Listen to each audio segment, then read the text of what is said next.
بسم اللہ الرحمن الرحیم۔ السلام علیکم۔ آج میرا ٹاپک خانہ کعبہ پہ ہے۔ میں آپ کو آج خانہ کعبہ کی ایک انٹرسٹنگ ہسٹری بتاؤں گی۔ خانہ کعبہ سعودی عرب کے مبارک شہر مکہ میں واقع ہے۔ مکہ کو قرآن مجید میں القریٰ، بلد الامین اور بکہ کے ناموں سے یاد کیا گیا ہے۔ کعبہ عربی زبان کا لفظ ہے۔ عربی میں اس کا مطلب بلند ہے۔ عرب والے بلند عمارت کو کعبہ بولتے تھے۔ یہ ایک چوکور شکل میں بنایا گیا ہے۔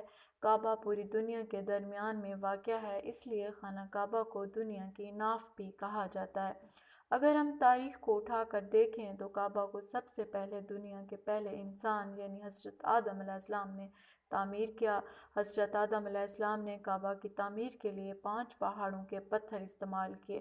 ان پہاڑوں میں کوہ جودی، کوہ ہرا، کوہ لبنان، کوہ طور سینا اور کوہ طور زیتہ یعنی زیتون شامل ہیں۔ سب سے پہلے خانہ کعبہ کی چھت نہیں تھی۔ کعبہ کو جب پہلے تعمیر کیا گیا اس میں پتھروں کو ایک دوسرے سے ٹسپا نہیں کیا گیا تھا، بلکہ ان پتھروں کو ایک دوسرے پر رکھ دیا جاتا تھا۔ حضرت آدم علیہ السلام کا بنایا ہوا کعبہ حضرت نوح علیہ السلام کے زمانہ تک رہا، پھر طوفان نوح میں کعبہ کی عمارت منہدم ہو گئی۔ دوسری بار کعبہ شریف کی عمارت حضرت ابراہیم علیہ السلام نے تعمیر کی۔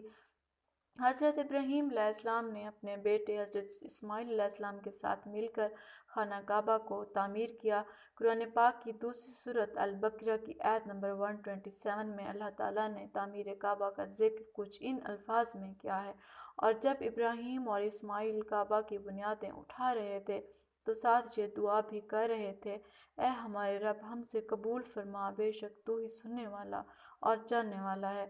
حضرت ابراہیم علیہ السلام نے یکم ذی القعدہ سے کعبہ کی تعمیر کو شروع کیا۔ 25 ذی القعدہ کو خانہ کعبہ کی تعمیر مکمل ہوئی۔ تیسری بار خانہ کعبہ کی تعمیر جو تھی وہ عمالقہ اور بنی جرہم نے کی تھی۔ چوتھی مرتبہ قصی ابن کلاب نے کی۔ 5ویں بار کعبہ کی تعمیر قریش نے کی۔ کعبہ کی تعمیر کا ثبوت تاریخ میں 5 بار آیا ہے، لیکن کعبہ کی تعمیر کے متعلق مفسرین کا اختلاف ہے۔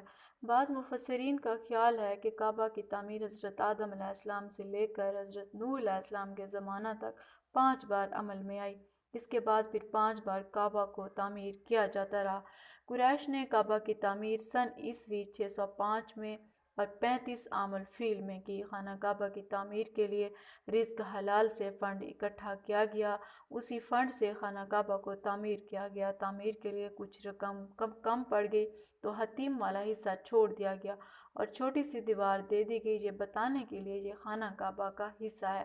اس میں خدا تعالیٰ کی بھی ایک اپنی مصلحت تھی، کیونکہ اللہ تعالیٰ اپنے مخلوق کے ساتھ مساوی سلوک قائم رکھنا تھا۔ کیونکہ بادشاہوں کو خانہ کعبہ کے اندر جانے کی اجازت دی جاتی ہے، لیکن ایک عام اور غریب شخص اندر نہیں جا سکتا، تو ہر عام آدمی حتیم میں 2 نفل ادا کر سکتا ہے، جو کہ خانہ کعبہ کا ایک حصہ ہے۔ اور جو خانہ کعبہ کے اندر نفل پڑھنے کا ثواب ہے، وہی ثواب حتیم میں پڑھنے کا اسے انسان کو حاصل ہوگا۔ خانہ کعبہ کی تعمیر کے لیے ولید بن مغیرہ نے ایک رومی معمار باقوم نامی شخص کو جدہ سے بلایا۔ جب خانہ کعبہ کی عصر نو تعمیر ہوئی تو اس وقت نبی پاک صلی اللہ علیہ وسلم کی عمر مبارک 35 برس تھی۔ خانہ کعبہ کی عمارت نشیب میں تھی۔ بارش کی وجہ سے کعبہ کے اندر پانی جاتا تھا، تو کعبہ کی عمارت کو پانی سے محفوظ رکھنے کے لیے بند بنایا گیا تھا۔ بہت زیادہ بارش کی وجہ سے بند بھی کئی مرتبہ ٹوٹ چکا تھا، جس کی وجہ سے خانہ کعبہ کی عمارت بہت زیادہ بوسیدہ ہو چکی تھی۔ کعبہ کی چھت مبارک کے لیے جو لکڑی استعمال کی گئی، یہ لکڑی ایک جہاز کی تھی جو ساحل سے ٹکرا کر ٹوٹ گیا تھا، اور یہ لکڑی ولید بن مغیرہ نے کعبہ کی چھت کے لیے خریدی تھی۔ کعبہ کی پرانی عمارت کو ڈھا دینے کا حوصلہ کسی میں نہ تھا۔ یہ ہمت بھی سب سے پہلے ولید بن مغیرہ نے کی۔ ولید بن مغیرہ عرب کے معزز شخصیت تھے، ان کی بات کو خاصی اہمیت دی جاتی تھی۔ انہوں نے کعبہ شریف کی عمارت کو خاصا بلند تعمیر کرایا تھا تاکہ بارشوں کا پانی اندر نہ جا سکے اور تعمیر کو کوئی نقصان نہ پہنچے۔ اسی دن سے لے کر آج تک کعبہ شریف کی عمارت کافی بلند ہے اور بہت خوبصورت بھی۔